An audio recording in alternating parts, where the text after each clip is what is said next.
Bonsoir à tous nos chers auditeurs et bienvenue dans la quotidienne de l'émission Peuple du Rhône en ce jeudi 7 août. Je remercie en premier tous ceux qui ont rempli la barre de like durant le décompte et qui ont partagé cette émission. C'est toujours plaisant de recevoir autant de soutien et autant d'amour de votre part, merci beaucoup. On retrouvera à nouveau le classement des meilleurs auditeurs à la fin de ce live. On va accueillir tout de suite les animateurs qui sont présents avec nous. Normalement, il devrait y avoir l'indispensable Damien, notre journaliste Greg, le consultant polyvalent Guigui, notre sensible Adil, notre nounours préféré, et normalement, Juju avait dit qu'il serait là ce soir, le lynx de l'émission. Difficile à trouver, mais toujours une perle à nos côtés lorsqu'il est là. Donc on espère qu'il va être là avec nous ce soir également. Allez, on regarde qui c'est qui est à l'heure ce soir. On a Adil, Damien.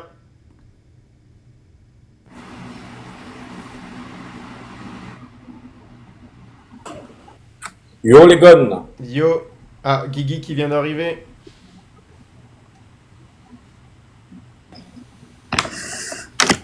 Oh, salut. La forme les Salut gars. les amis lyonnais. Comment allez-vous? Ouais, Ça va. Ce soir, ce soir, je suis équipé les Ah là gars. là, regardez-le.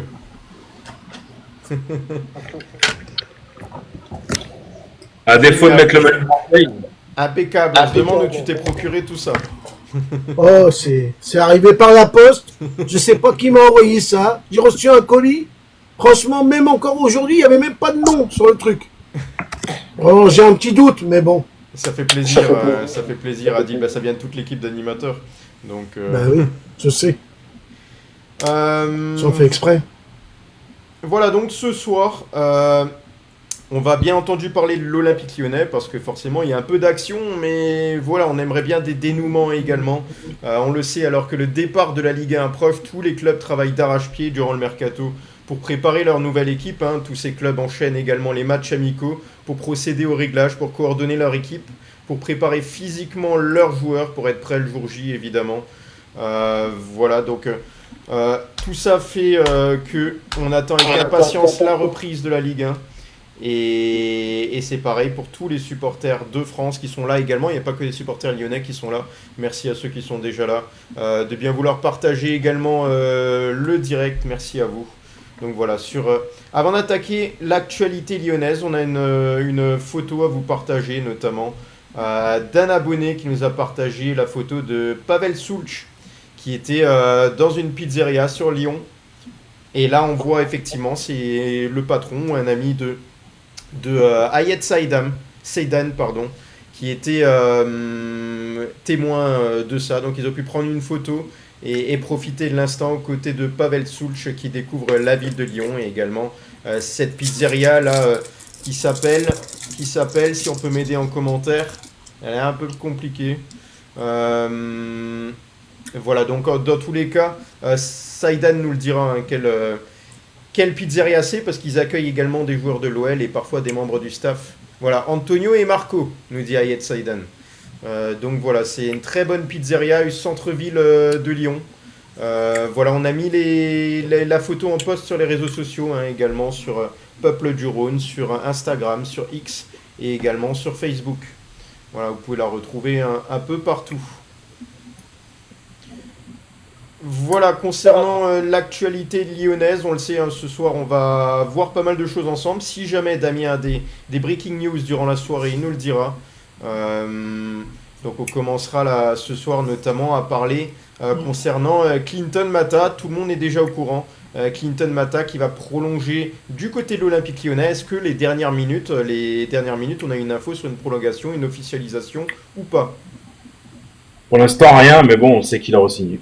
Alors, on a un média partenaire qui est Ferveur Lyonnaise, je vous mets l'article également, il a écrit un article concernant Clinton Mata, qui a été notamment avec certains passages qui sont repris de l'équipe, une interview également, donc c'est vraiment assez pratique de suivre ce média et d'être au courant de l'actualité lyonnaise, bien entendu. Si vous suivez tous nos lives, nos directs, nos quotidiennes à nous, sur Peuple du Rhône, vous êtes également au courant de tout. Voilà, donc sur Clinton Mata, on le sait, c'est un élément essentiel de l'effectif lyonnais. Il a, là, à l'heure actuelle, on n'a pas encore l'officialisation, Mais voilà, il s'est confié dans tous les cas pour l'équipe. Il a fait une petite interview et il assure que sa volonté c'est de poursuivre du côté de l'Olympique Lyonnais. Donc il est lié là actuellement à l'OL jusqu'en 2026 en attendant sa prolongation. Il a dit: je vais prolonger mon contrat pour plusieurs raisons. D'abord pour le projet qu'ils ont installé, un projet où on va plus faire confiance aux jeunes, à la formation, et c'est ce qui a été fait tout au long de ma carrière. Alors quand il dit ça, c'est exactement le sujet sur lequel on est venu hier, avec le changement de cap et de stratégie de la direction lyonnaise. Il a ajouté: l'effectif a perdu en qualité, mais on va pouvoir donner la chance à la formation. Ça fait combien d'années que l'OL n'a plus sorti de jeunes, alors que, encore une fois, de l'extérieur, le centre de formation de l'OL, surtout avant, c'était du même style que le Barça ou l'Ajax, des écoles où tu savais que des pépites sortaient à chaque fois. Voilà, donc il a mis en avant Calis Mera notamment. Il a dit: s'ils en sont là, c'est qu'ils ont des qualités. Maintenant, le plus important, c'est de les encadrer et les faire grandir. Avec les cadres notamment Moussa Niakhaté, il a cité Matic aussi, et Coco Tolisso. Il va falloir les mettre sur le droit chemin quand il faut et être doux aussi de temps en temps. C'est une nouvelle génération, il faut les comprendre pour les aider au maximum. Quand je compare la jeunesse d'aujourd'hui, je vois qu'on met beaucoup de pression sur les réseaux sociaux. Laissez-les d'abord s'amuser, prendre du plaisir. Ça ne sert à rien de commencer à mettre la pression au niveau familial. Il faut faire attention. Déjà, quand on parle de réseaux sociaux, je vais enlever cet article-là. Quand on parle de réseaux sociaux, ça peut sembler surprenant parce que de toute manière, à partir du moment où ça te dérange tout ce qui peut être dit sur les réseaux, tu les regardes pas. Je veux dire, à l'époque, ils n'avaient pas de réseaux sociaux, ça ne les empêchait pas de se concentrer. Là, certes, t'es jeune, t'as grandi avec les réseaux sociaux, donc pour eux, ça leur semble indispensable, mais on peut rappeler aux jeunes, quand même, jeunes footballeurs, qu'en aucun cas, c'est indispensable. C'est surtout une fois que vous êtes un peu plus loin dans votre carrière, que vous avez de l'expérience, comme le disait Nemanja Matic, pour faire un peu de marketing. Sinon, il ne mettait pas les yeux du tout sur les réseaux sociaux lui-même. Voilà, donc sur la prolongation de Clinton Mata, souvent c'était Jojo qui je posais la question. Là, Adil, voilà que dans l'équipe, en tout cas, il en a parlé et il a dit qu'il va prolonger, il va bien prolonger du côté de l'OL. Voilà, c'est imminent. C'est la meilleure prolongation qu'on puisse faire du côté de l'OL. Bah écoute, quand on entend Damien, c'est que c'est bon. Hein. C'est que c'est un bon joueur. Maintenant, qui dit nouveau contrat, est-ce que son salaire va pas baisser?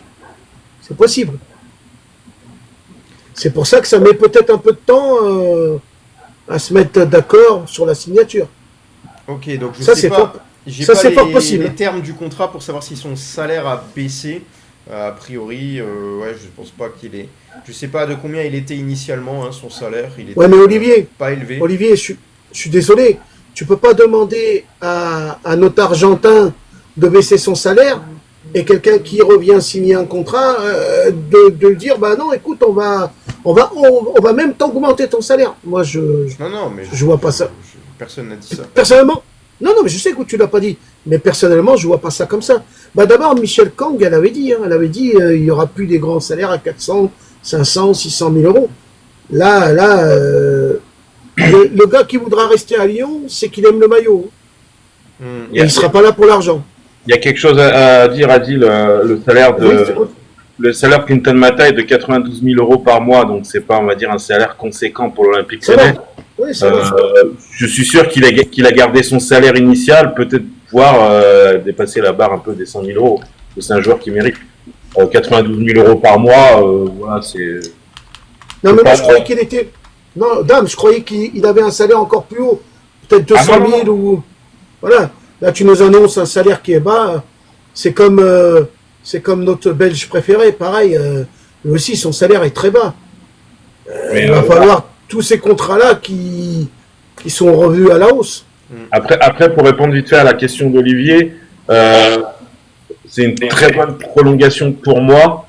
Bien sûr, parce que Mata a toujours tout donné sur le terrain. On sait très bien que c'est un guerrier. Et il triche jamais. Maintenant, il a un âge. Normalement, contrat jusqu'en 2028. On verra. Après, qui dit signature de contrat, qui dit qu'il pas obligé de rester. Cette année, il va rester, mais bon, peut-être que ce sera peut-être sa dernière saison à l'OL, j'en sais rien. Voilà, mais pour moi, la meilleure, on va dire, c'est pas une prolongation, parce que c'est une re-signature, ça a été Tagliafico, mais Mata, c'était important de l'avoir. pour ne pas essayer de le perdre libre l'année prochaine. Donc, on verra cette saison comment ça se passe avec lui. Voilà, je rappelle, merci aux auditeurs, je rappelle également que on vient avant d'afficher, Greg, ton article de Ferveur Lyonnaise juste avant. Là également, Peuple du Rhône sur X qui avait également partagé cette information concernant Clinton Mata. Greg, qu'est-ce que tu as retenu là, de l'interview que tu as pu lire sur l'équipe concernant Clinton Mata? Bah déjà, bonsoir tout le monde. Donc, dans Bonsoir. un premier temps. Bah écoute, moi, il y a un truc qui m'a marqué. C'est en lisant l'interview, c'est en fait le mec, je trouve qu'il est fait il est fait pour être dirigeant. Moi, la façon dont il parle, c'est pas.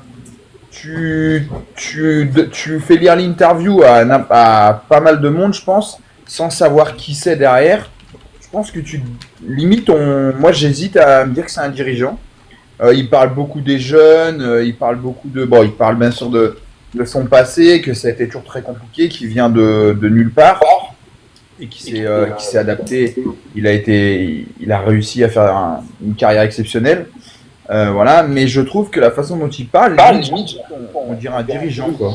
Un dirigeant, voilà, il encadre, il est là pour, voilà, et je pense qu'il aura là, il est encore à l'OL et c'est une très bonne nouvelle qu'il prolonge son contrat pour nous. Voilà. Mais en tout cas, je pense qu'il a vraiment l'âme déjà d'un dirigeant. Et voilà, en vrai, c'est vraiment ça qui m'a marqué vraiment en premier lieu, quoi. Et... Ouais. Ouais. Là, ça vient de m'envoyer un mail. Lyon abandonne la piste Pierre Lesmelou. C'est terminé. Voilà, ils abandonnent. Morton était le choix numéro 1. Il voulait quand même Pierre Lesmelou.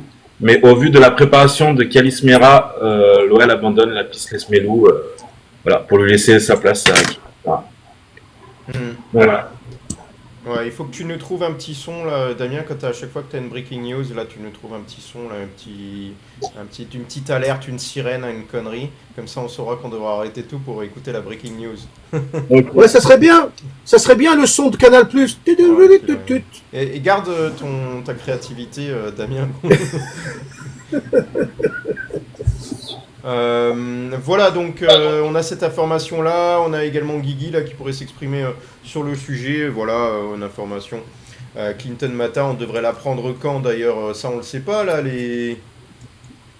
On ne sait pas encore, ce sera pas ce soir, il est quelle heure? 20h13, ça fera peut-être un petit peu tard tout à l'heure, je sais pas. Demain sûrement, je pense que ça va aller très vite. Hein. Ouais, mais ça doit être fait dans les jours qui viennent. Ouais, c'est plutôt attendu pour lui. Oui, comme disait Damien, c'est peut-être la deuxième prolongation, on va dire. C'est une prolongation, mais la re-signature de Tagliafico, effectivement, je la mets peut-être en 1 par rapport au CV et au pédigré du bonhomme. Après, ouais, est-ce que 3 ans c'était nécessaire? On aurait peut-être pu faire 2, mais j'imagine que lui voulait forcément se sécuriser sur 3 ans. Il est venu pour jouer latéral au départ. Finalement, on le recentre un peu dans l'axe. Je pensais être son nouveau poste, a priori, cette saison de manière assez fixe. Donc, à voir s'il progresse encore là-dessus.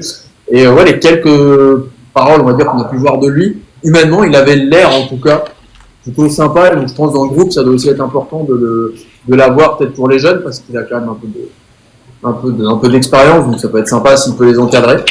Et ok. Après, Damien, est-ce qu'en cas de départ d'un milieu de terrain, par exemple, de Matic, on recruterait quand même à ce poste-là?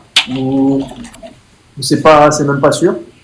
Hier, il y avait écrit que Lyon pourrait recruter 3 à 5 joueurs. Ouais, Gardien, ailier droit, buteur de sûr, normalement. Et en cas de départ de Fofana, mais on verra, un ailier gauche. Et en cas de départ un milieu pourrait arriver. Donc, je sais pas. Ok. Ouais. Voilà, donc le tour Clinton Mata, on a pu s'exprimer dessus. On l'interview, on l'a un petit peu vu. Bon, notamment, tu as ajouté dans ton article sur Ferveur Lyonnaise que par rapport aux galères sur lesquelles il est passé, on sait que c'était pas du tout le métier sur lequel il devait se diriger. À la base, c'était la maçonnerie, la construction. Il a rencontré pas mal de galères durant sa carrière. Il n'était pas destiné à être footballeur professionnel. Il a dit, ça n'a jamais été facile pour moi. Je n'ai jamais fait de centre de formation. Le chemin a été plus long par rapport aux autres. Et je pense qu'aussi un exemple pour tous les jeunes, quand on vous dit en centre de formation, ok, t'as pas le niveau, on te met dehors, il faut avoir le mental et la sagesse de pouvoir vous dire, ok, ce n'est pas grave, j'irai quelque part pour pouvoir rebondir. Il y en a qui tombent en dépression, qui craquent et qui arrêtent le foot. Je n'ai pas eu ce parcours-là, j'y suis quand même arrivé. Alors j'étais le joueur qu'on attendait le moins de ma génération en Belgique, et voilà. Donc il a dit, j'étais appelé en jeune pour les sélections au Standard de Liège. C'est bien, c'est quelque chose que je me souvenais plus. On m'a recalé 4 fois. C'est quand même beaucoup. Hein. J'ai moins de qualité que les autres, être dur avec moi-même, c'est ça qui m'a permis d'accéder au haut niveau et d'y rester. Mon père croit plus en moi que moi-même. Il m'a toujours dit, ce n'est pas parce que les autres sont devant que tu ne pourras jamais les rejoindre. Tu sais, des fois, il y a le train qui passe, mais ce n'est peut-être pas ton train. Les autres vont monter dans le train, mais à un moment donné, ils auront des embouteillages où le train va s'arrêter. Mais le prochain qui viendra, tu vas monter dedans et faire tout le trajet au vert. Et c'est vraiment ce qui s'est passé. C'est une grâce, je me sens béni. Faire une carrière à l'étranger, c'est du bonus, c'est une immense fierté pour moi. Et moi, je sais également qu'il a dit que l'OL, ça reste un grand club, une grande institution. Et ça a son importance pour lui sur le fait d'avoir prolongé, même si il a quand même expliqué qu'il y a eu un changement de cap du côté de l'OL avec la nouvelle stratégie et l'utilisation des jeunes qui va être un peu plus fréquente qu'auparavant. Avant, c'était quasi inexistant, en tout cas sous l'ère Textor. Voilà, sur l'interview là, tu avais quelque chose à ajouter, Greg? Écoute, non, j'ai trouvé l'interview vraiment très intéressante. On a appris pas mal de choses sur lui. Ça montre que c'est quelqu'un qui fait preuve de beaucoup d'humilité. Voilà, et ça montre. Et moi, ce que j'ai bien aimé aussi, c'est que il sait que sa carrière entre guillemets est derrière lui. Il va pas gagner la Ligue des Champions. Je touche du bois, on ne sait jamais, mais bon, voilà. La Ligue Europa. De quoi? La Ligue Europa. Oui, non, Ligue Europa, oui, je souhaite également. Mais bon, voilà, je veux dire, sa carrière est derrière lui. Mais je trouve que vraiment, il a ce rôle d'encadrer les jeunes. Il en est bien conscient. Il le dit avec Niakate, avec Tolisso, même avec Matic. Et c'est bien d'avoir des joueurs qui sont conscients du rôle qu'ils ont dans l'équipe, qu'ils doivent avoir. Et ça, je trouve que c'est intéressant, quoi. On sait que Niakate est quand même quelqu'un qui aime beaucoup les jeunes. Quand on nous sortait son histoire de saumon avec Malik Fofana, enfin voilà, ça prouve qu'il y a une bonne ambiance dans le groupe.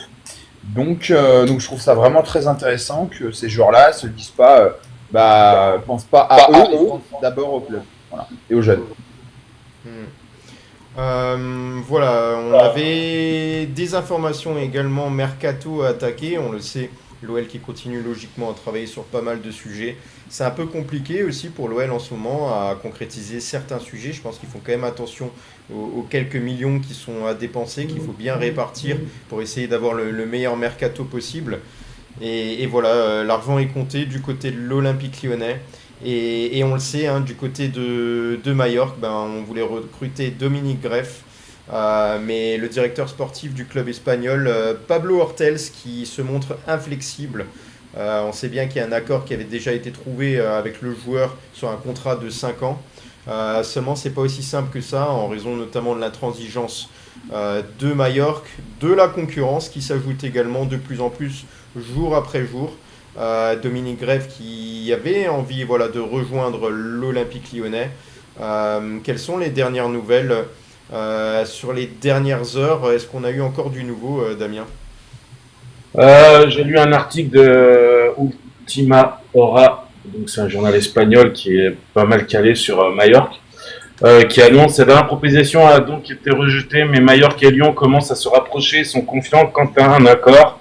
Ce week-end sera crucial pour conclure une transaction qui traîne depuis des jours. Attention, il a toujours Greff dans sa mire, mais Lyon est la cible du joueur. Donc, après, ils disent que le gardien ne s'est pas entraîné hier et n'a pas joué hier aussi. On sait qu'il y a Galatasaray aussi, je crois, qui est rentré dans la danse et qui aurait même fait l'offre directement de 6 millions d'euros. Voilà, si vraiment Lyon le veut, ils ont intérêt à se dépêcher. Alors, on nous dit aussi que peut-être, Greg pourra confirmer, ils auraient baissé, c'est-à-dire ils voudraient 5 millions de fixes maintenant, au lieu de 6, il me semble. Voilà, ça a l'air d'être un dossier dur, hein, mais comme on a dit hier, leur directeur sportif est très très compliqué dans les négociations et s'il faut faire, que le transfert ne se fasse pas, il le fera pas. Ouais.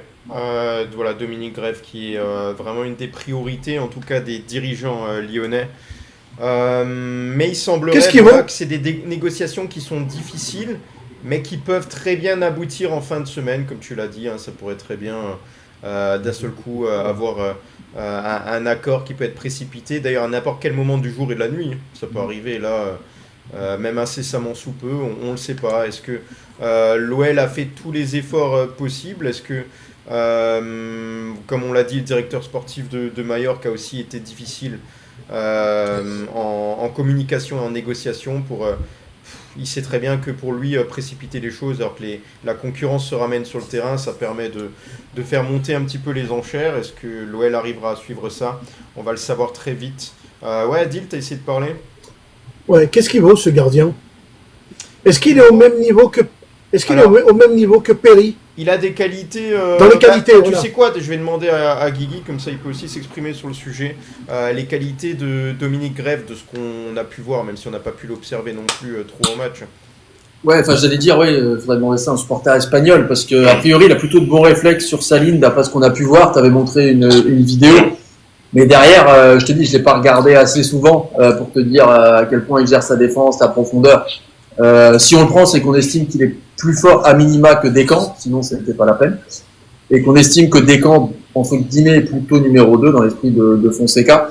On espérait qu'il ait peut-être un meilleur jeu au pied que Perry, qui de temps en temps envoyait des briques, mais après il me semble qu'il a joué cette saison, mais les saisons précédentes, il n'était pas forcément toujours titulaire, donc là il a fait une saison a priori plutôt très correcte en Espagne. Je sais plus si c'est le 3e ou 4e taux d'arrêt en Liga, donc à voir. Donc, Et Guigui, j'ai une question à te poser si tu la connais. Peut-être je pense qu'elle irait plus pour Damien ou Greg. Est-ce qu'on a donné un carton vert pour le départ de un ou deux gardiens? Parce que là maintenant, si on recrute Grave, ça va commencer à faire beaucoup quand même en gardien. Est-ce qu'on a besoin d'autant de gardiens? Personnellement, je pense que non. Ben, J'aimerais savoir. Les médias se sont contredits là. Qui c'est qui veut s'exprimer, Greg, sur le sujet? Non, mais alors trois choses. Pour, on va dire, étayer le propos de Damien. Donc, c'est un média turc qui explique que Galatasaray s'apprête, je dis bien s'apprête, à faire une offre initiale de 6 millions d'euros pour Greff. Voilà. Bon, il y a un truc, hein, Galatasaray, sincèrement, s'ils le veulent, ils l'ont.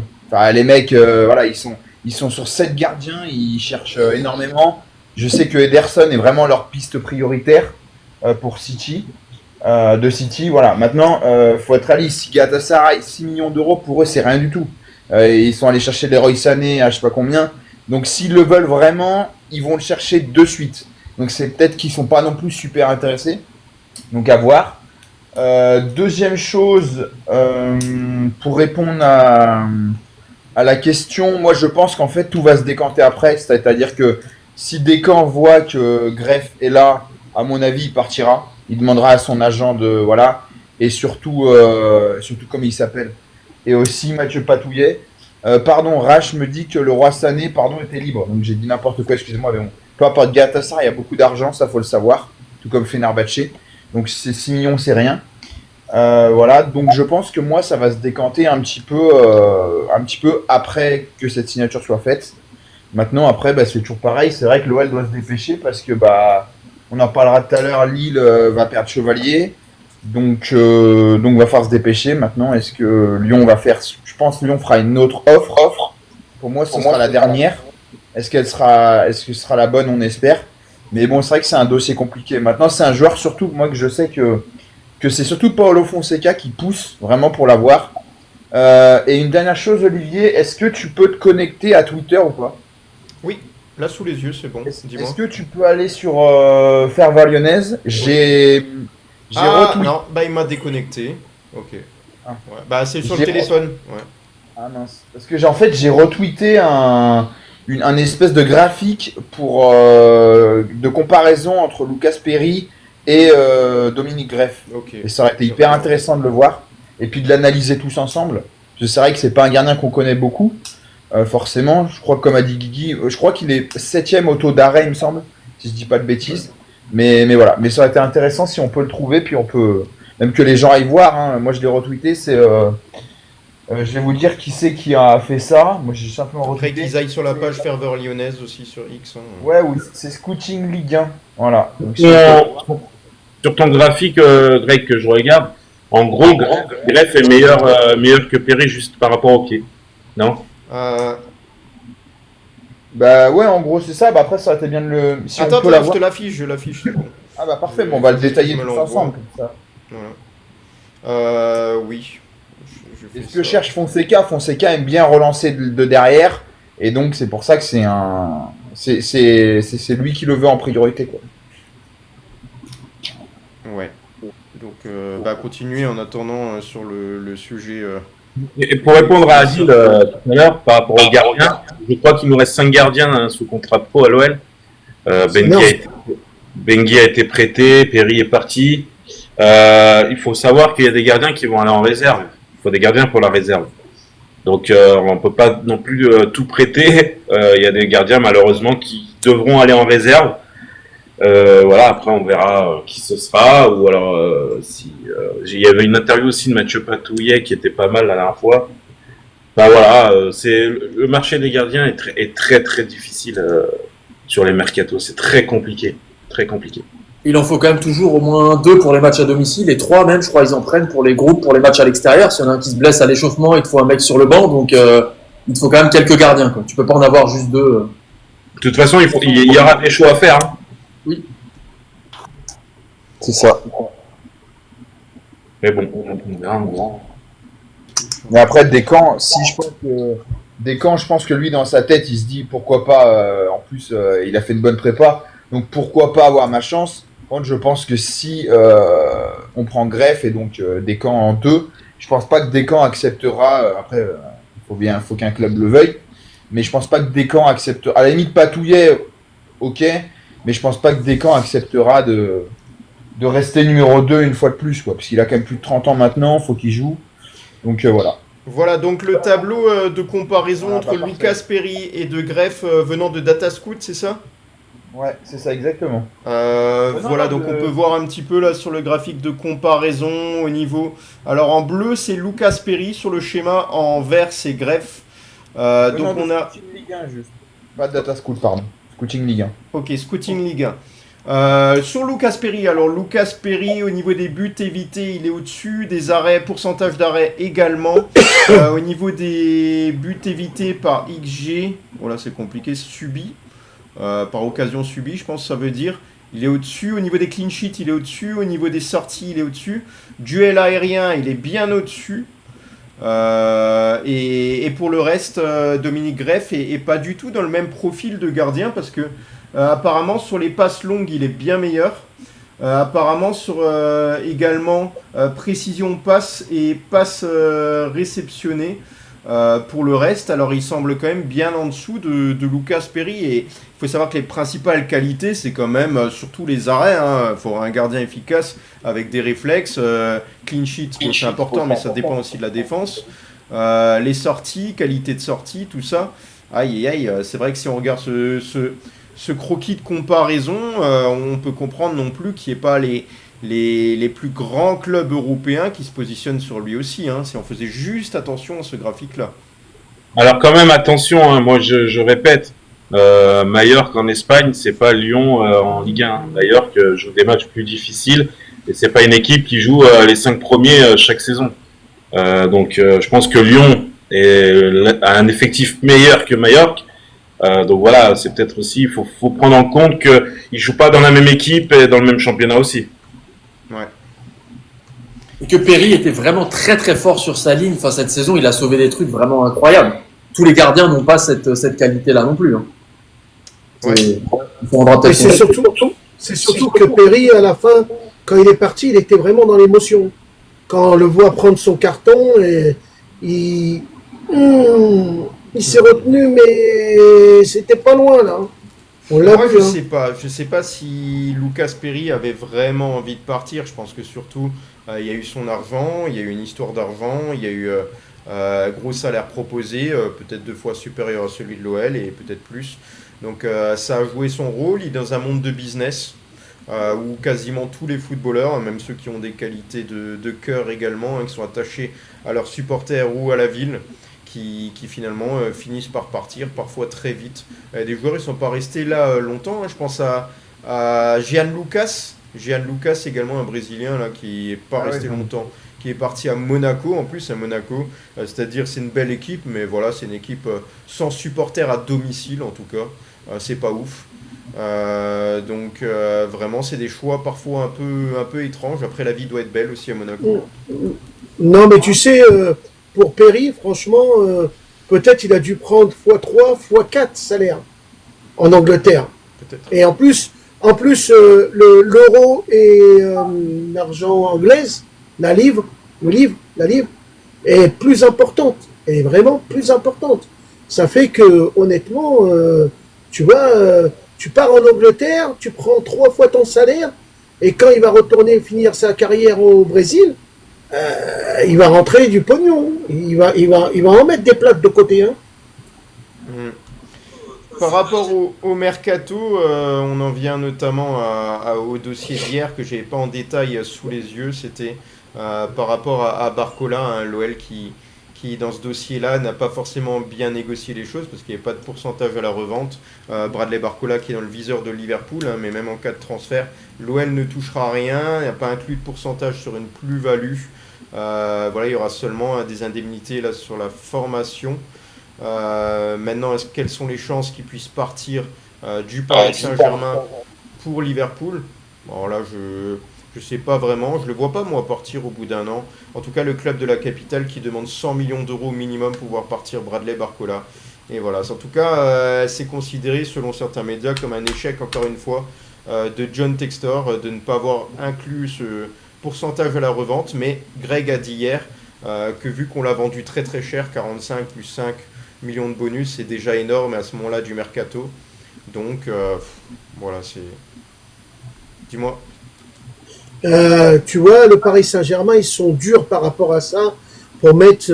ça veut dire ils donnent le salaire, ils donnent 40, 45, mais les bonus, ils en veulent pas. On voit Chevalier, là, je sais pas ce qui a été négocié, mais Chevalier, je crois que il n'y a pas de bonus, hein. Ils sont... C'est dur, là. Alors, ils étaient à 2 doigts de capoter l'affaire entre Chevalier et Paris Saint-Germain. Le Paris Saint-Germain, les bonus... Alors, on va voir Chevalier, là, quand il va signer au Paris Saint-Germain, s'il y a eu des bonus pour Lille, mais je crois pas, hein. Autre joueur passé par l'OL, on a Warmed Omari, hein, qui a été prêté par Rennes à Hambourg. On se souvient qu'il a été prêté voilà, avec une option d'achat du côté de l'Olympique Lyonnais. J'avais totalement oublié cette option d'achat. Est-ce que vous saviez de combien elle était pour Warmed Omari? 8 Ouais, 7-8, j'allais dire, ouais. Elle n'était pas donnée, hein, c'était pas donné. ou 10, je sais plus, ouais. 10 Je millions Je suis d'euros. désolé. Elle est de 10 millions d'euros.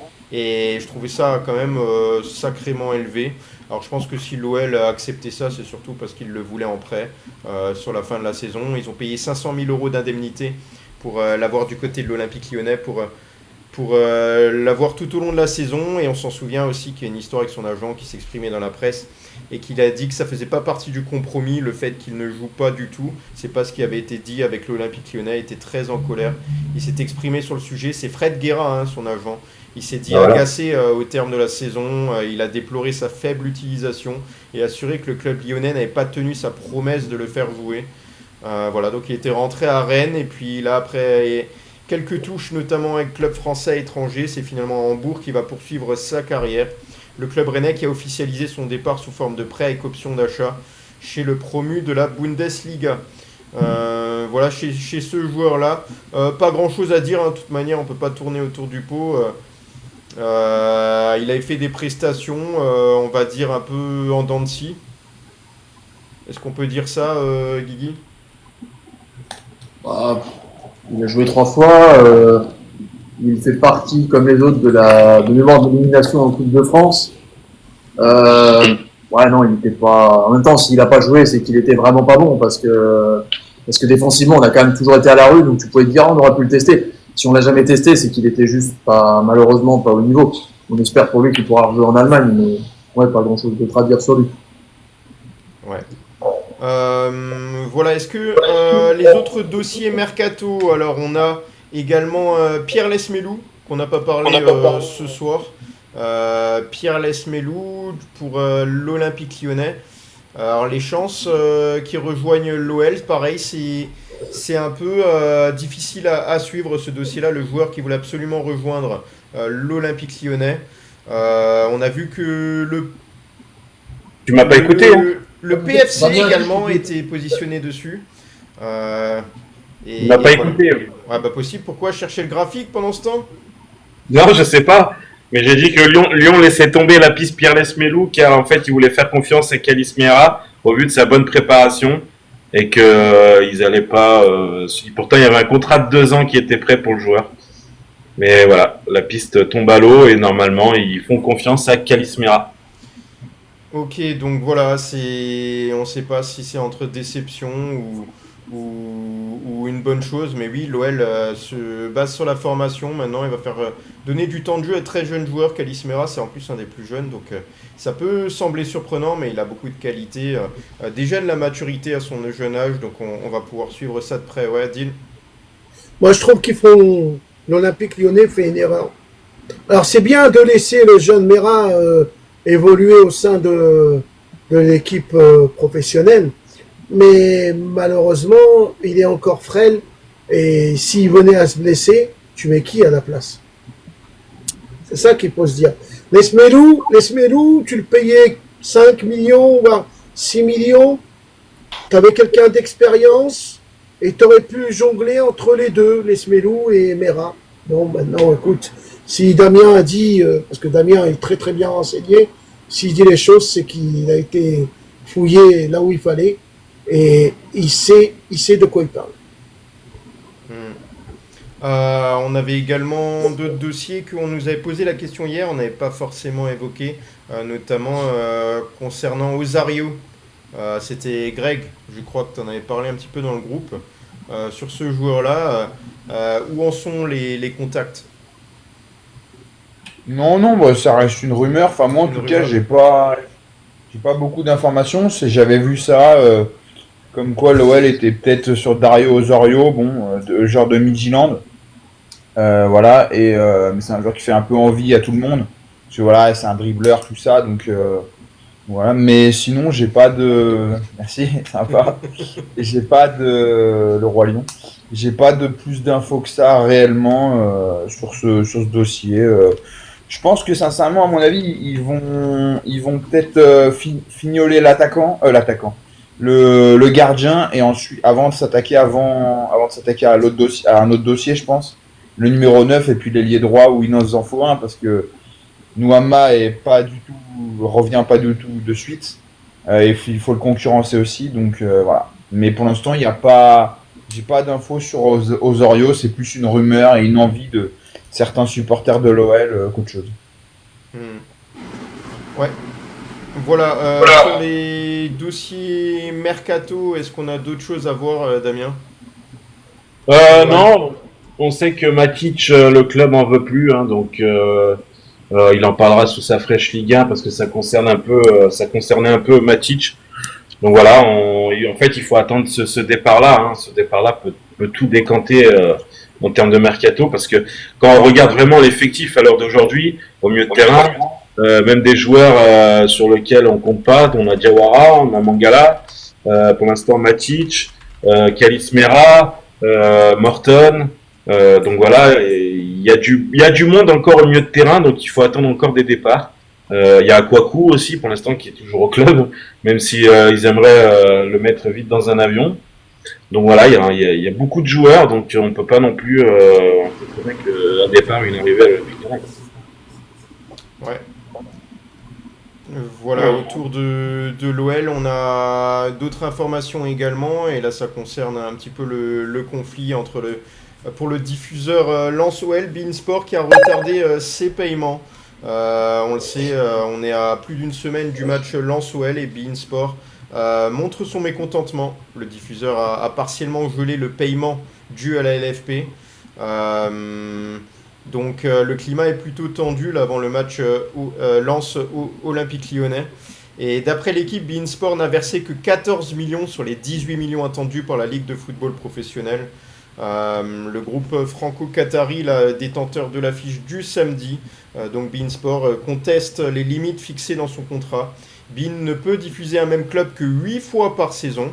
Et il lui est aussi interdit de programmer 2 fois de suite la même équipe. Donc des règles qui sont jugées trop strictes. Et ils estiment que ça réduit la valeur de son produit. Donc voilà, ils ont moins de possibilités.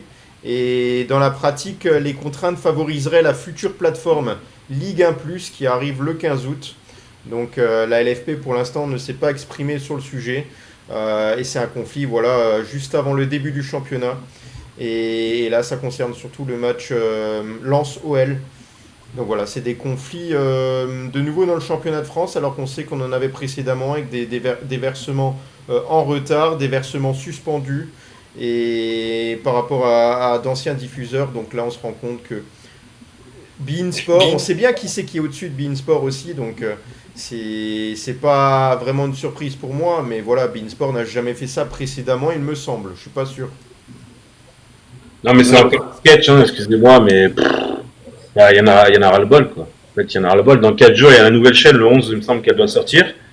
Déjà, 4 jours ou 5 jours avant la reprise du championnat, je trouve ça ahurissant. Et là, il y a encore des retards de paiement, enfin, je sais pas, ils veulent que la Ligue 1 aille bien, que le produit se vende bien, mais entre eux, c'est du grand n'importe quoi. Notre football, franchement, il part complètement en vrille, la Ligue 1. Et après, ils veulent atteindre le milliard d'euros sur des ventes. Enfin, c'est du grand n'importe quoi, encore une fois. On comprend rien de toute façon. Ben, moi, ce que j'aime bien, c'est qu'on s'est débarrassé de DAZN. On revient sur des tarifs qui permettent à des Français et à des gens qui aiment le foot que ça soit raisonnable. 14,90 €, ce n'est plus 29,90 €. Surtout que DAZN ne nous montrait rien du tout, quoi. Et là, maintenant, on part sur un prix qui reste raisonnable. Et pour revenir sur beIN, si tu veux, ce qui se passe, c'est le Qatar, hein.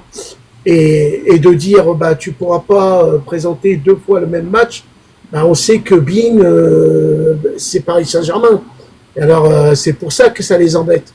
Parce que normalement, quand tu payes quelque chose, tu dois pouvoir, si tu as envie de mettre toute la saison de Paris Saint-Germain, tu mets toute la saison de Paris Saint-Germain. Ou sinon, il n'aurait pas fallu que la chaîne à 14,90 € se mette parce que beIN et Canal+ voulaient venir. C'est eux, c'est d'autres qui n'ont pas voulu. Guigui, sur le sujet. En fait, ils ont signé un contrat et ils la font à la parisienne, quoi. Finalement, ça nous arrange pas.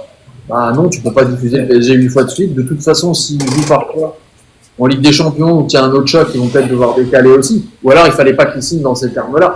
Et déjà l'année dernière, ils avaient retardé un paiement parce qu'il n'y avait pas assez de pubs pour Qatar Airways, il me semble. C'est pas surprenant, malheureusement. Mais oui, comme dit Damien, c'est très très compliqué les droits TV. Et là, la chaîne Ligue 1+, on sait pas combien de personnes vont s'abonner.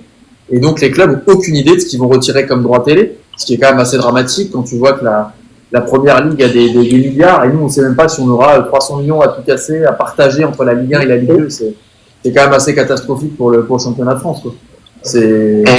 On n'a aucune idée, les clubs n'ont aucune visibilité pour le budget, c'est quand même assez dramatique et compliqué. Ouais. Greg, est-ce que tu encourages les auditeurs à s'abonner à la chaîne Ligue 1+, là? Oui, bien sûr que moi j'encourage les auditeurs à s'abonner à la chaîne Ligue 1+. Moi je travaille pour personne, hein, donc je n'ai pas de commission de faire ça. C'est juste qu'en fait, au bout d'un moment, si on veut pouvoir aider nos clubs du mieux possible, il faut de toute façon prendre cette chaîne, tout simplement. L'IPTV, il y en a plein qui vont dire oui, c'est très bien, machin. Mais moi, au bout d'un moment, après, il faudra pas se plaindre que les clubs n'ont plus d'argent, que limite, on a des dépôts de bilan. Et voilà, donc le prix est abordable. Après, je sais bien qu'il y en a qui vont me dire oui, mais tu rajoutes Bein, ça fait pratiquement 30 ou 35 euros, voire même plus pour toute la Ligue 1. Ok, bon bah voilà, mais bon, Bein c'est un match, Ligue 1 plus c'est tous les matchs, sachant que tu as aussi le match du samedi à 17h qui est sur Bein, qui sera rediffusé. Alors c'est pas en direct, mais au moins tu l'auras. Tu auras des émissions avec des journalistes qu'on connaît, notamment Xavier Domergue qui est au commentaire, qui est, je trouve, excellent dans ses analyses et son commentaire.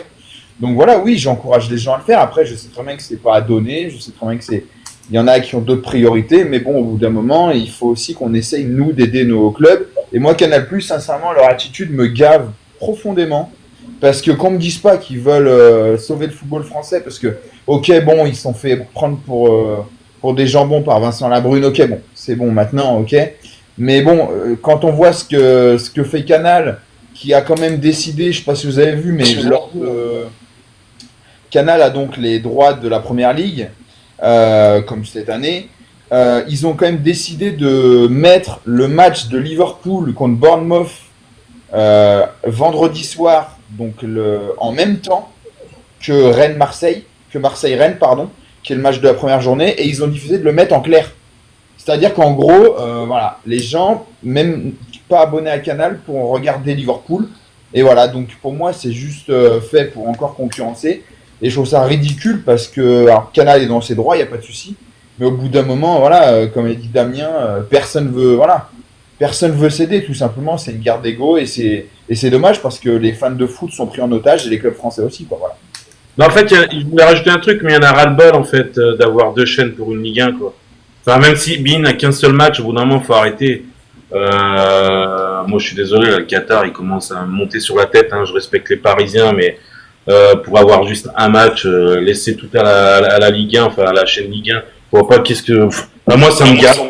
On est le seul championnat au monde, j'ai l'impression, bien d'avoir deux chaînes pour nos matchs. Franchement, ça commence un peu à saouler. Franchement, ras-le-bol.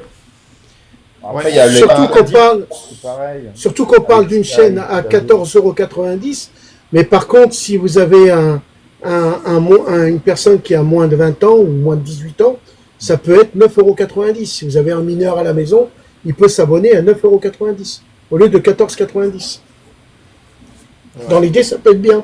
T'as un enfant à me prêter, Adil? J'ai mon chien, si tu veux. Oh bah, le chien, j'ai essayé de le déclarer à la CAF, ça marche pas, hein, c'est pas la peine.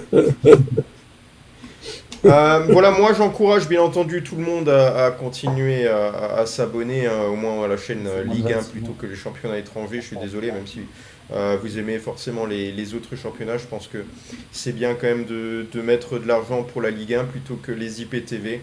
Les IPTV, on rappelle que c'est illégal et vous avez le risque également de payer 50 € pour l'année et qu'au bout d'un mois, bah, surprise, d'un seul coup, votre IPTV saute et il ne fonctionne plus et du coup vous avez perdu au final plus d'argent que ce que vous auriez mis.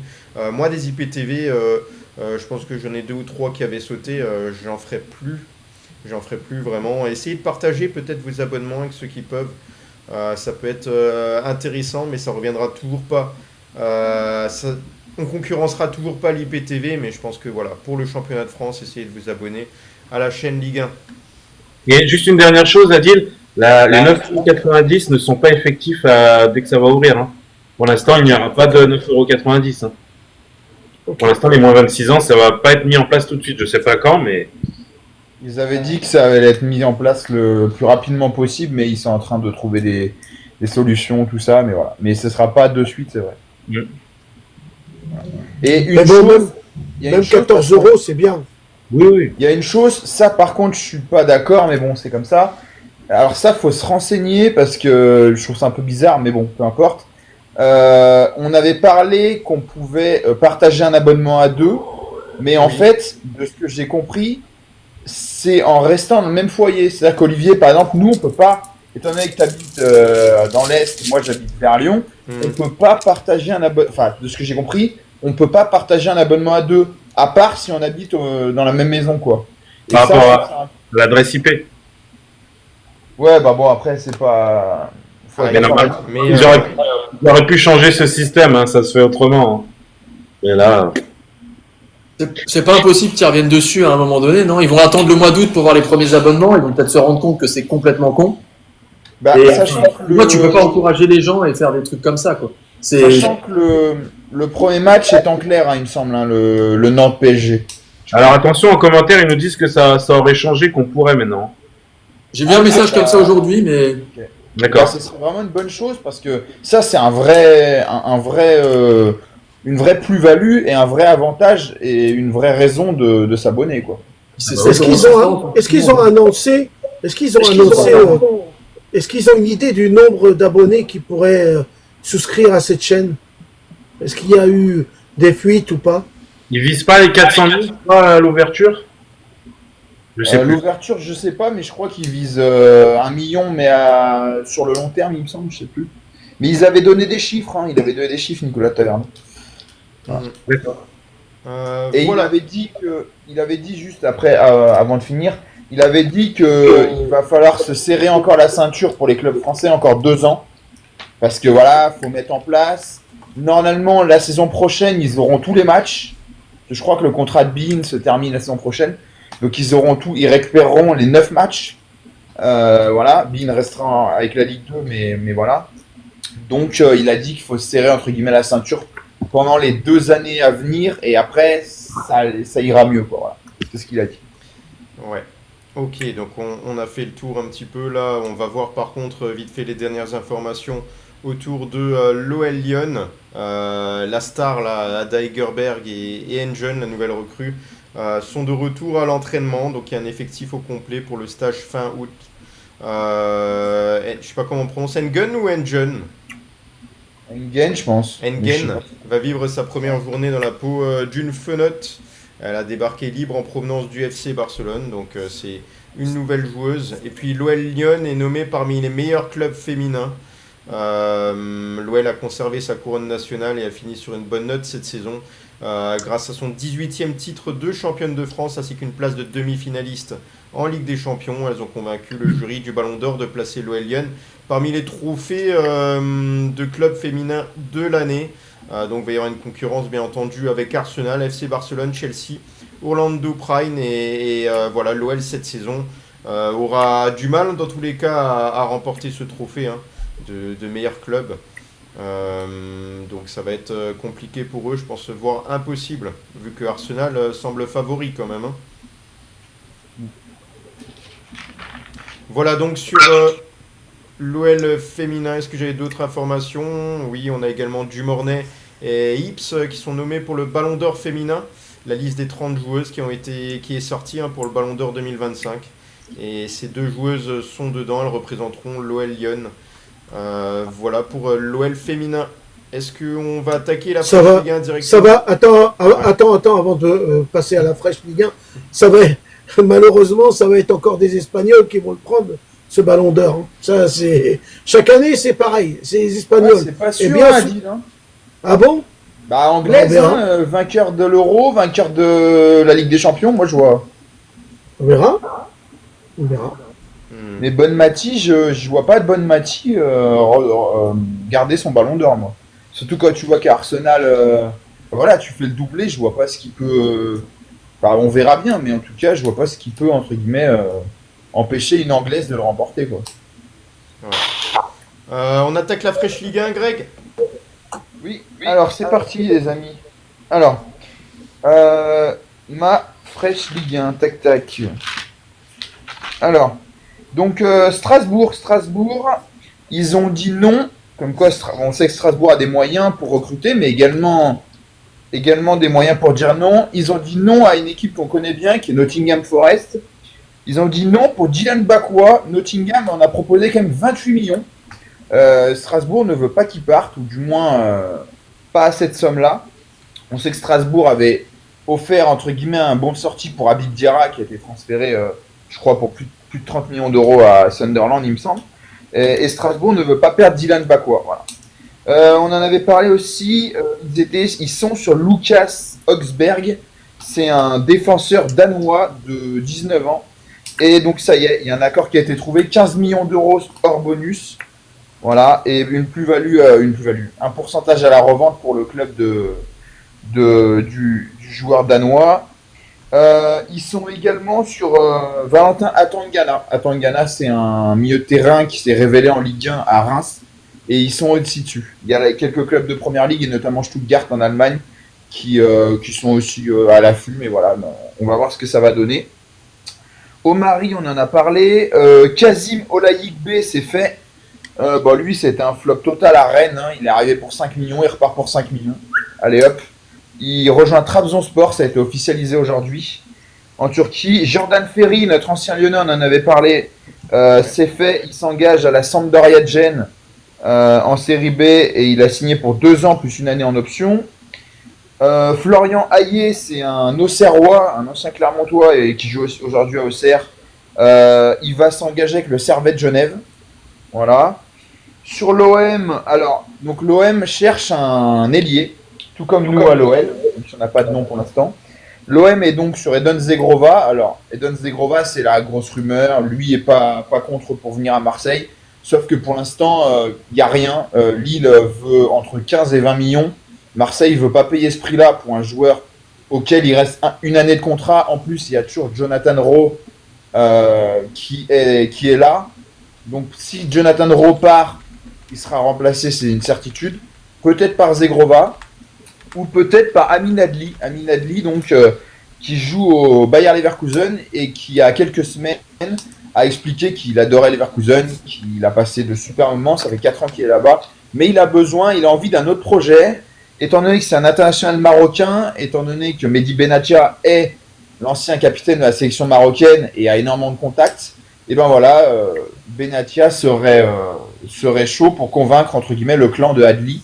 Et lui, il serait pas contre, pourquoi pas découvrir Marseille. Il n'y a rien de fait pour l'instant, hein, mais bon, c'est une piste parmi tant d'autres. Voilà, Jonathan Rowe, il a donc 2 clubs turcs, Fenerbahçe et comment il s'appelle, Beşiktaş sur lui. Et il a également maintenant, depuis aujourd'hui, Leeds United, qui nous a piqué notre gardien bien aimé Lucas Perry. Et donc en fait, Leeds serait prêt à s'aligner sur les 20 millions réclamés par l'OM pour lui, donc on va bien voir ce que ça donne. Marseille, là aussi c'est un dossier compliqué, un peu comme nous avec Greff à Lyon, c'est Joël Ordonez de Bruges. Alors lui, il veut absolument venir à Marseille. Voilà, il a refusé des offres de plusieurs clubs. C'est vraiment un défenseur qui a énormément de hype. Voilà, c'est un Équatorien, c'est un super défenseur, tout le monde le dit en tout cas. Et lui, il veut venir, sauf que Bruges est gourmand, ils veulent entre 30 et 35 millions. Enfin voilà, l'OM n'est pas non plus hyper chaud pour offrir cette somme-là. Donc les négociations se poursuivent, mais lui, il veut absolument venir à Marseille. Toulouse qui galère un peu sur son mercato, il voulait recruter Max Arsfen, sauf que Max Arsfen, il joue au Columbus Crew aux États-Unis, et finalement, il va rester à Columbus pour la simple et bonne raison qu'il y a la Coupe du Monde dans peu de temps, l'année prochaine, dans à peu près 1 an maintenant, et voilà, donc il va rester aux États-Unis au moins jusqu'à la Coupe du Monde. Donc Toulouse va devoir chercher un autre renfort. Il y a aussi un duel entre Rennes, parce que Rennes a beaucoup vendu, mais Rennes a pratiquement rien recruté. Et on est à 3 semaines de la fin du mercato. Donc Rennes va accélérer, surtout que Rennes a de l'argent, hein, il n'y a pas de souci là-dessus. Il y a un duel avec Toulouse, justement, pour Zito Louvambo. Voilà, c'est un joueur également, un ailier, il me semble. Donc on va voir ce que ça donne. Alors, je pense qu'on n'en parlera pas beaucoup, mais bon, c'est un club de Ligue 2. C'est Rodez. Rodez qui, en fait, laisse filer son buteur, un des meilleurs buteurs de Ligue 2, une révélation, qui s'appelle Timothée Nkada, qui était notamment dans le viseur de Nantes. Et Nkada, en fait, signe au Standard de Liège. Voilà. Donc sa valeur, elle est à peu près 2,5 millions d'euros. Donc j'ai pas l'information exacte, mais bon, il devrait à peu près signer pour ce prix-là. Et donc il va rejoindre la Belgique. Monaco, qui était assez gourmand pour Akliouche, qui en demandait 70 millions, Monaco a revu son offre à la baisse, parce que personne ne fait d'offre à ce prix-là. Donc Monaco veut maintenant 50 millions pour Akliouche. Monaco n'est pas non plus contre le garder, hein. Lui, il n'a pas l'air non plus hyper impatient de partir, même s'il n'est pas contre. Voilà, il y a les Leverkusen qui étaient dessus, on le sait. Maintenant, bon, on va voir si 50 millions, ça ça va permettre à Monaco de le vendre. Nantes veut toujours vendre Matisse Ablin, sauf que c'est entre 20 et 30 millions d'euros. Voilà, on sait que Kita est assez, on va dire, rigide niveau négociation. Voilà. Et il y a le PFC qui cherche un attaquant et qui est toujours dessus. Est-ce qu'ils vont mettre cette somme-là? On ne sait pas, on verra bien. Et puis ensuite, donc, on en a parlé dans le groupe. Et il y a Laurent qui voulait qu'on fasse entre guillemets, un récapitulatif de ce qui se passe au PSG. Alors, PSG, il y a plusieurs choses. Il y a donc un accord, donc tout le monde l'a vu, hein, qui a été trouvé entre Lille et le PSG pour Lucas Chevalier. Alors, les discussions ont débuté il y a déjà plusieurs semaines. Hein, voilà. Il y a une chose qui est sûre, c'est que si Lucas Chevalier, et il devrait venir, eh ben, tout simplement, dans la tête de Luis Enrique, il part numéro 1. Donc Donnarumma sera numéro 2 quoi qu'il arrive. Voilà, plus jeune. Voilà, je sais pas si vous avez vu, mais Lucas Chevalier et Donnarumma sont dans la liste pour le trophée Lev Yashin, qui récompense le meilleur gardien de la saison. Voilà. Et en fait, donc l'offre, elle est donc de 40 millions d'euros, plus 15 millions de bonus. Voilà. Donc après, je sais pas si c'est des bonus facilement atteignables ou pas. Mais en tout cas, Lille va vendre son gardien. Et Lille, donc, cherche un gardien. Hier, on n'a pas de Ricardo Velo. Ça, c'est une petite rumeur au Portugal. Ils auraient abandonné, de ce que j'ai compris, je peux pas le certifier, mais ils auraient abandonné la piste Dominique Greff, qui veut vraiment venir à l'OL. Donc ça, c'est bon pour nous. Voilà. Et ensuite, le PSG, niveau gardien, ça va être un bordel sans nom. Parce que donc, Arnaud Tenas, donc, il est sur le départ. Il a été proposé à Lille. Lille a dit non. Donc lui, il va peut-être aller en Espagne, retourner en Espagne. Matvei Safonov, il ne veut pas être numéro 2 une deuxième fois. Donc le gardien russe du PSG. Donc, il ne sera jamais numéro 1, donc il sera au pire numéro 2, voire 3, et en grand max. Surtout si Donnarumma reste. Donc lui, il va falloir lui trouver une porte de sortie parce qu'il veut jouer. Ça peut se comprendre, hein, et voilà. Et puis Donnarumma, c'est aussi le dossier. Donnarumma, en gros, c'est simple. Lui, il veut prolonger, mais à une condition salariale trop importante. Le PSG propose 7 millions plus 3 de bonus, 10 millions d'euros, ce qui est énorme. Hein. Lui, il voudrait tutoyer les 12. Et puis, je crois qu'il veut pas de bonus, il me semble, un truc comme ça. Donc, le PSG n'est pas prêt à lui donner ça. En plus, le PSG lui aurait indiqué que Lucas Chevalier devrait venir. Et donc, il aura plus sa place de numéro 1, parce qu'Enrique veut mettre Chevalier. D'ailleurs, Chevalier, c'est prévu qu'il passe sa visite médicale demain et qu'il signe un contrat de 5 ans. Et il pourrait même être présent dès mercredi prochain pour la Super Coupe d'Europe contre Tottenham. Donc ça peut vraiment aller très très vite cette histoire. Autant nous, ça patine, mais là, le PSG accélère. Et donc Donnarumma, ça va être simple. Soit il reste et il accepte d'être numéro 2, ce qui est très compliqué. Soit il part, il se trouve un club. Il y a notamment des rumeurs qui disent que Manchester United, qui ne veut plus d'Onana, est intéressé. Donc voilà. Ou soit il fait une Milan, c'est-à-dire qu'il reste 1 an au club pour embêter le PSG qui va lui payer son salaire. Et puis il part libre dans 1 an. Bah oui. Voilà. Bah, moi, c'est ce que je ferais. Hein. Moi, c'est ce que je ferais. Il y a quand même la Coupe du Monde qui arrive. Donc moi, si je sais que ça la Coupe du Monde. je vois. Hein? La Coupe du Monde, il va être pris. Moi, bon personnellement, gardien. je suis sélectionné de l'Italie. Le mec fait ça, a une attitude comme ça. Personnellement, je le prends pas. Donc voilà, surtout que c'est pas non plus. C'est pas comme si l'Italie a pas des gardiens exceptionnels derrière lui. T'imagines, le mec qui va faire banquette. Une attitude à la Milan, quoi. Le mec qui va faire banquette 1 an, il va toucher son salaire, il va partir libre, il va signer dans un autre club, il va prendre la prime à la signature, qui va être pas mal, parce que c'est quand même, il est pas dégueulasse, Donnarumma.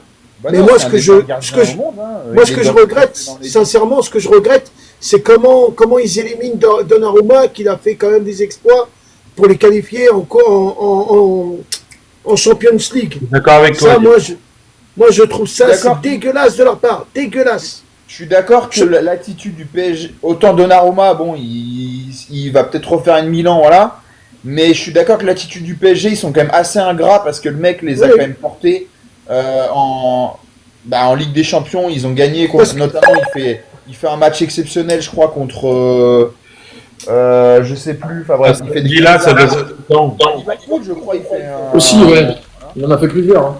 Donc voilà, donc je suis d'accord avec toi, Adi, je trouve un peu ingrat. Et dernière chose, après je laisse Damien, on a fait beaucoup long sur le PSG, mais bon, c'est quand même important. Le PSG donc, est toujours sur Ilya Zabarny. Lui, c'est pareil que Ordonez. Il veut venir au PSG absolument. Il a refusé des offres. Et Bournemouth est sur le point de craquer. On parle d'une offre de 63 millions d'euros plus des bonus. Donc Bournemouth demande 70. Donc bon, on devrait atteindre cette somme-là. Et Zabarny devrait arriver, je pense, rapidement. Si c'est pas fin de semaine, donc demain, ça serait, je pense, semaine prochaine. Voilà. Mais c'est un dossier qui dure énormément de temps. Voilà. Mais en tout cas, ça va être fait normalement. Voilà. Surtout que là, Chevalier, ils lui ont dit, t'es gardien numéro 1. Moi, je trouve ça dégueulasse. Je trouve ça trop dégueulasse. On a parlé, Greg, de l'offre de Al Hilal pour Alexandro qui est tombée. Je crois que j'en avais pas il y a 2 jours, mais on peut en reparler. Ouais, il y a une offre qui est tombée pour Alexandro. Moi, de ce que j'ai su, après, il y a peut-être une autre offre, mais elle serait 30 millions d'euros, donc le défenseur de Lille. Et l'Étang demande 40 millions. Voilà. Il demande 40 millions pour tous ses défenseurs. Il demande 40 millions pour Alexandro, donc on verra bien ce qui se passera. Mais l'offre serait tombée à 20h50, offre de 40 millions d'euros de Al Hilal. À la base, c'était Al Nasser qui avait fait une offre de 30. Ouais, et là, Al Hilal aurait donné 40 millions d'euros direct. Ok, ce serait une belle plus-value, parce que je crois qu'il arrive pour moins de 10 millions d'euros. Il arrive d'Estoril, il me semble. Donc ce serait énorme. Et oui, dernière chose, ça concerne entre guillemets, indirectement l'OL, et c'est tombé là tout à l'heure. C'est fait pour Baptiste Santamaria qui donc rejoint Valence pour 2 millions d'euros. Et donc, ce qu'on avait dit, c'est que Matic était considéré, selon la presse espagnole, attention, comme le plan B de Valence, parce qu'il cherche de l'expérience au milieu. Et le plan A, la priorité, c'est c'est Santamaria, pardon. Ils ont pris Santamaria, c'est officiel. Donc logiquement, ils devraient lâcher la piste Matic. Voilà. Ok, ouais. C'est la grosse info aussi de la soirée, parce qu'on n'a pas eu tant que ça au niveau mercato. Merci pour cette information. Est-ce que tu as encore des infos là sur la Ligue 1 ? C'est bon ? T'as fait le tour ? J'avais juste, je viens de voir, alors putain, mais comment prononcer son nom, c'est compliqué. L'OM qui laisse partir, on en a parlé, le gardien Simon Ndiapangwembu. Je sais pas si je le prononce, mais c'est très compliqué. Il n'a jamais eu sa chance au club. Et voilà. Et aussi Marseille a signé, il paraît que c'est un espoir du centre de formation. Alexandre, je recherche mon truc. Comment il s'appelle ? Je sais plus. Alexandre. Non, je te vois rigoler, Olivier. Me demande pas de donner ce nom, hein. Les gars, impossible. De rigoler, là. Alexandre Tounkadi. Non mais Adil, c'est impossible, je sais pas si je le dis bien. Je vais aller vraiment doucement, mais c'est super compliqué. On va dire Simon, on va l'appeler Simon. Voilà. Et ouais, Alexandre Tounkadi a signé son premier contrat pro avec l'OM. Il paraît que c'est un espoir et il vient du centre de formation. Jusqu'en 2026. Voilà. Ok. Merci Greg pour la fraîche Ligue 1. Merci à ceux qui ont participé, là, à nous donner des petites réponses également en commentaire, là, les auditeurs. On a l'Europe Arena attaqué par Damien. Ouais, juste un point, il y a un changement concernant vous savez, en Ligue 1, les équipes qui sont à égalité en fin de championnat. Donc ils ont donné 8 ordres, donc les ordres de 1 à 8. Le premier, la différence de but générale en cas d'égalité. Deuxième, point en confrontation directe. Troisième, différence de but en confrontation directe. Quatrième, total de buts marqués sur la saison. Et le cinquième, c'est le plus de victoires. Donc si les équipes seraient toujours à égalité au bout du quatrième, le cinquième, ce serait l'équipe qui a le plus de victoires qui passerait devant. Sixième, plus de victoires à l'extérieur. Le septième, ce serait la discipline. En gros, ça t'enlève des points, mais pas dans le classement, mais par rapport à... Si t'as le carton jaune, c'est moins 1 point, et le carton rouge, c'est moins 3 points. Et le huitième, c'est encore, au bout du septième, ils sont encore à égalité.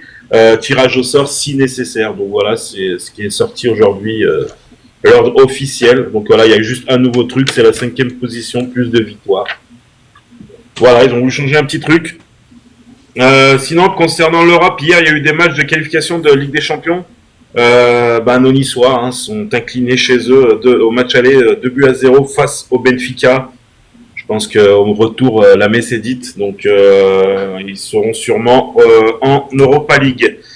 Feyenoord s'est imposé 2-1 face au Fenerbahçe de Mourinho sur un but à la fin, il me semble.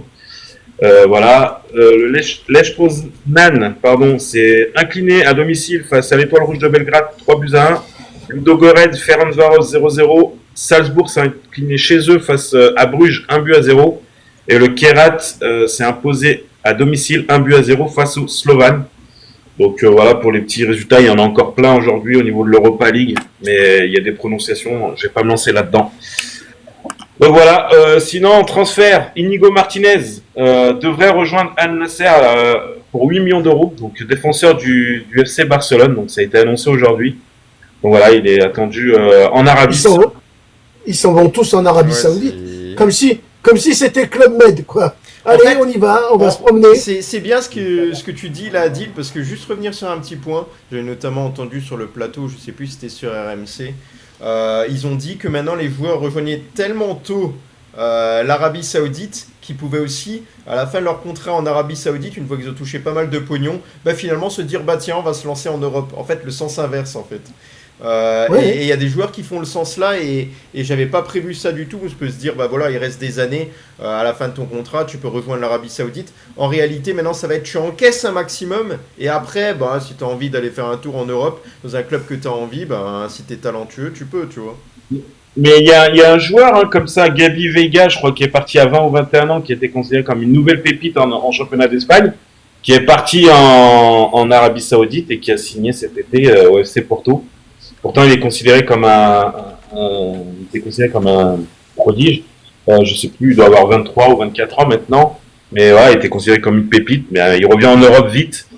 Après, on verra. Si vous voulez, avec l'argent qu'ils gagnent, excuse-moi, Adam, avec l'argent qu'ils gagnent, si tu veux, c'est comme si qu'ils avaient fait une vingtaine d'années en Europe, quoi. Ouais, mais moi, comme j'ai dit la dernière fois, quand tu as 20 ans, tu dois pas partir en Arabie Saoudite, tu vas t'en faire de l'argent en Europe, hein. Tu as tout le temps en fin de carrière pour aller en Arabie Saoudite. Regardez John Duran qui part en Arabie Saoudite, et puis là, qui est revenu, il a joué, il est rentré hier avec Fenerbahçe. Bah, moi, je veux bien, mais ils ont pas aussi à se plaindre s'ils jouent à Bilbao ou machin, ils gagnent bien leur vie aussi, donc moi, je trouve ça un peu ridicule, leur truc. Mais bon, après, c'est leur choix.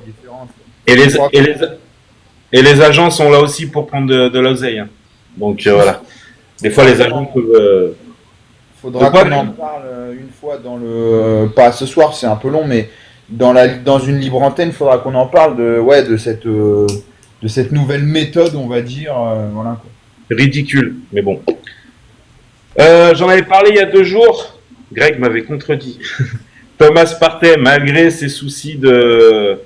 On sait ce qui s'est passé en Angleterre, donc il est libre de tout contrat avec Arsenal, s'est engagé aujourd'hui avec Villarreal pour 2 ans, à voir comment il va être accueilli en Espagne. On sait que l'Espagne ne rigole pas avec ça, mais bon, on verra pour lui. Lucas Digne prolonge à Aston Villa jusqu'en 2028. Donc voilà, il reste à Aston Villa qui joue l'Europa League, on pourrait les rencontrer cette année, qui est une très belle équipe. Mariano Diaz, ça y est, on sait qu'il était à Alaves en essai, il avait même marqué, je crois, en amical. Il s'est engagé aujourd'hui avec le club espagnol pour 2 ans. Donc il a 32 ans, il était libre. Donc voilà, on verra ce que ça donne cette saison. Je voulais revenir sur Nunez. Nunez va s'engager en Arabie Saoudite. Son salaire à Liverpool était de 8 millions d'euros. À peu près combien il va toucher en Espagne pour vous? Combien? Mariano Diaz 18. Non. Darwin Nunez. 18. Il touchait 8 à Liverpool. 18. Ouais. 17. Guy. Je sais plus si c'est 15 ou 30, j'ai vu passer l'info, je suis dégoûté. Il y a une différence de fou. Il y a un doute. Greg. Je dirais 20 millions. Il est à 24. Greg était le plus proche. 24 millions d'euros net par an. Contrat jusqu'en 2028. Donc, joli contrat pour Nunez. On verra ce que ça donne en Arabie Saoudite. Newcastle, les pauvres, qui enchaînent les désillusions. Sesco, comme je vous l'ai dit hier, il est dans l'avion. Il a dû arriver même à Manchester. Il y a une petite photo là de Fabrizio Romano dans son jet privé. Donc voilà, il arrive à United pour passer sa visite médicale. Là, il se penche sur Jackson, donc le joueur de Chelsea, donc à voir s'il va avoir une offre ou pas. Mais Newcastle a du mal à recruter malgré les millions qu'ils ont. Voilà, mais après. Mais il va rejoindre son ami brésilien à Manchester, parce que c'est un gars du Real là que tu nous as dit là. Qui, Sesco? Ouais. Non, Sesco, il joue à Leipzig. Ah d'accord, excuse-moi, je croyais du Real. Cisco, ouais, je croyais. Non, je croyais du Real. Ah non, Voilà, j'en avais parlé aussi il y a quelques semaines. Aymeric Laporte, aucun accord entre Al Nasser et Bilbao. Donc ce joueur, c'est très compliqué. On sait qu'il avait failli signer à Marseille il y a quelques mois. Là, il était annoncé il y a quelques semaines sûr à Bilbao. Aujourd'hui, il n'y aurait aucun accord entre les deux clubs. Donc pour l'instant, Aymeric Laporte est toujours à Al Nasser. On sait que c'est un joueur qui veut partir. À voir si ça va vite se décanter pour lui. Vous rappelez de ce joueur, Denis Mann, de Parme, le Roumain Oui. que l'OL s'était penché dessus passé un moment.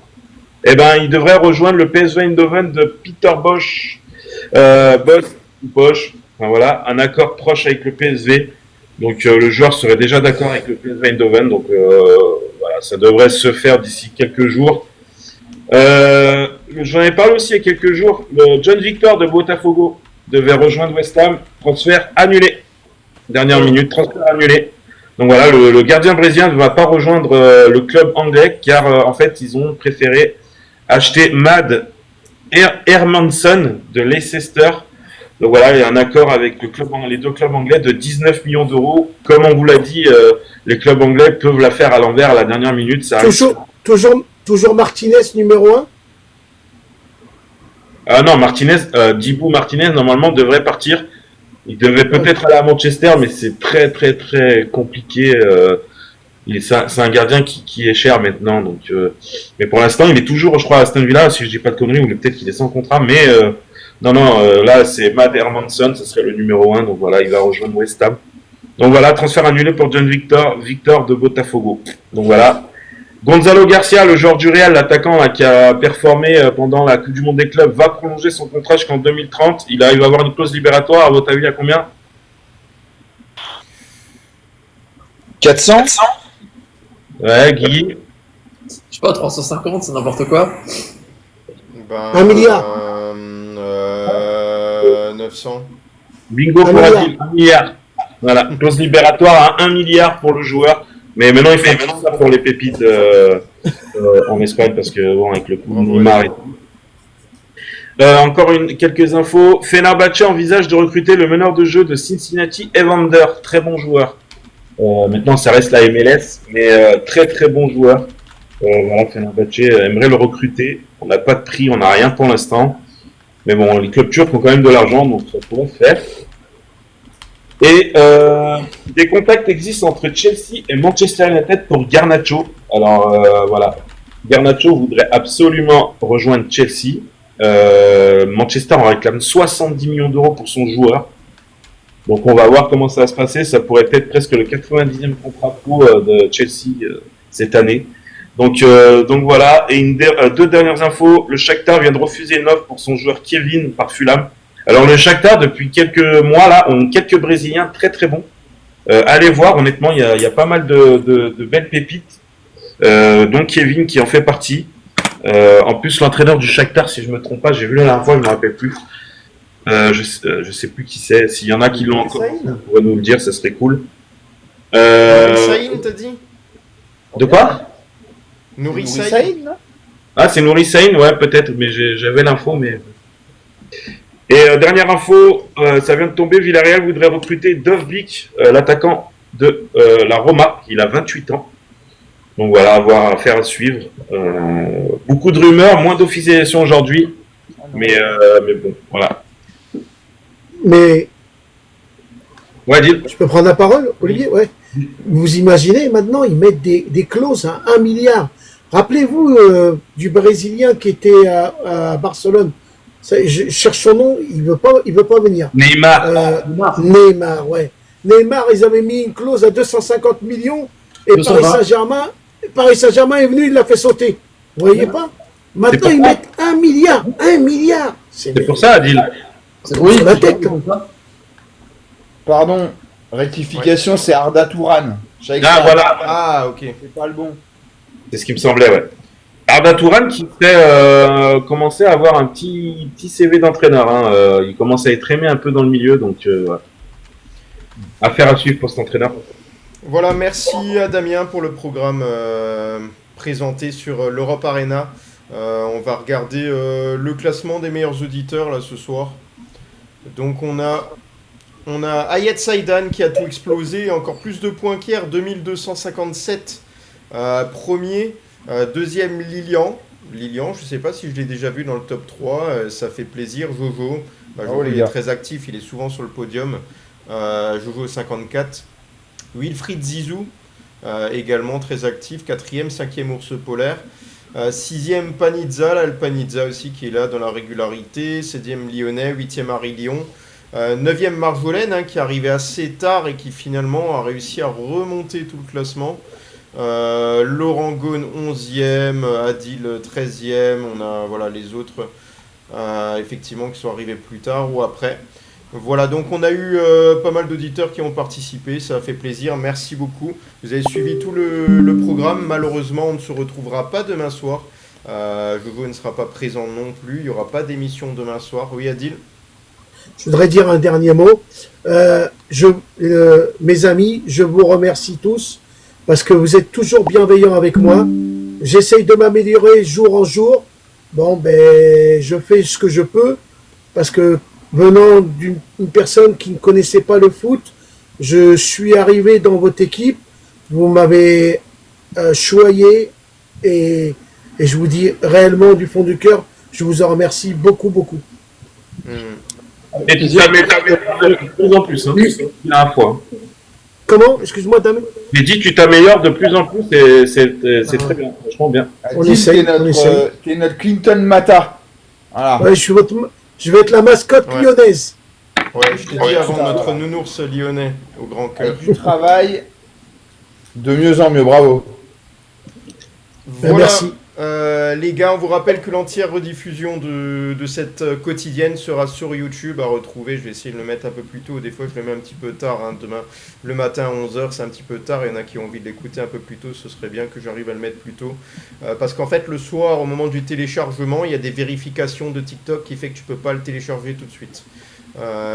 Donc c'est pour ça, il y a des vérifications qui sont faites avant. On va se quitter. On va se retrouver samedi soir. Samedi Yep. soir. N'oubliez pas, là, il y a beaucoup d'activités en ce moment sur X, sur le compte Peuple du Rhône, sur le compte Ferveur Lyonnaise, également sur Instagram, sur Facebook. On est à retrouver absolument partout. On répond également aux messages privés. J'ai vu également qu'il y avait des nouveaux abonnés PDR+, là. Je m'en étais pas rendu compte. N'hésitez pas à m'envoyer un message pour que je le vois, parce que j'ai pas la notification. Que je puisse m'occuper de vous. Là, je vais vérifier la liste à nouveau pour ceux qui veulent intégrer le groupe et être au courant du mercato à la minute. Voilà, merci beaucoup les Ghosn. Par contre, Olivier, Ouais. samedi soir, ok, mais il y a un match samedi de l'OL. Hein. À quelle heure 19h D'accord. 9h, hein. 19h, on pourrait le faire à 21h, si on peut, Voilà. si ça marche. Comme ça, on fera un petit peu le débrief. Ah du oui, match ça pour sera ceux bien. qui sont Oui, dispo. oui. Ouais. On pourrait faire ça, ça roule. Bah voilà, on peut se retrouver samedi soir à 21h. Merci beaucoup les Ghosn. Bonne soirée. Ciao, Et allez, ciao. l'OL. Bonne soirée à tous. Allez, Allez, l'OL. l'OL. Bonne soirée à tout le monde.